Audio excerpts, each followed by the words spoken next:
क्षेत्राधिपति पाखे मु कृतांजलि पुटरे मोर निजर प्रणाम जनवा सहित निकटर अली करुच्ची अलीटी है मोर जे एकाम्र प्रकल्प एवं लिंगराज आईन स्वतंत्र आईन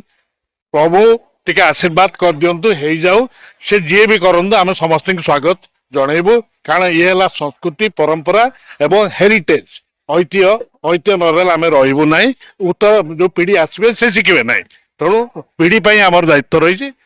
से हिसाब से आज ये नौबान्य परंपरा आम बोईत भसईचु निश्चित भाव में आज दिनटी को पालन करा जाए जे आमर जो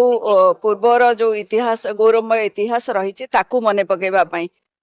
मु धन्यवाद देवी हृदय कृतज्ञता जनइबी आमर पूर्वतन मंत्री श्रीजुक्त अशोक चंद्र पंडा को सभापतित्व भुवनेश्वर सांस्कृतिक परिषद प्रत्येक वर्ष भली ए वर्ष महाप्रभु लिंगराज बिंदुसागर कूल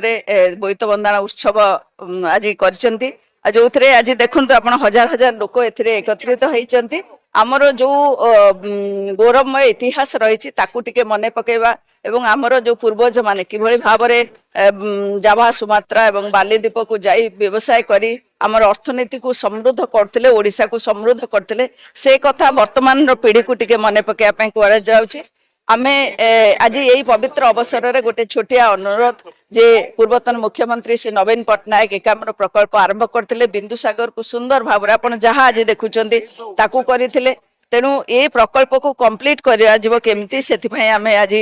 प्रार्थना करचु महाप्रभु लिंगराज पाखरे कि वर्तमान जी भी था ना कहीं सरकार रे ए काम शीघ्र सरिबा दरकार आ बिंदुसागर आहुरी सुंदर हवा दरकार आमे समस्ते लागिचु भुवनेश्वर महानगर निगम तरफ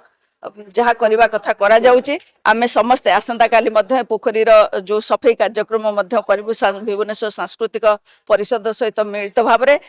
तेणु आमे समस्त अनुरोध करुँ ये ऐतिह्य ये कीर्तिराज आमर गौरवमय इतिहास ये सब रक्षा कर दायित्व वर्तमान पीढ़ी उपरे तेणु समस्त को आम एकत्रित होकर आज सेलिब्रेशन करने सहित शपथ नवा आम इतिहास को आम पुणी थे उज्जीवित करवा।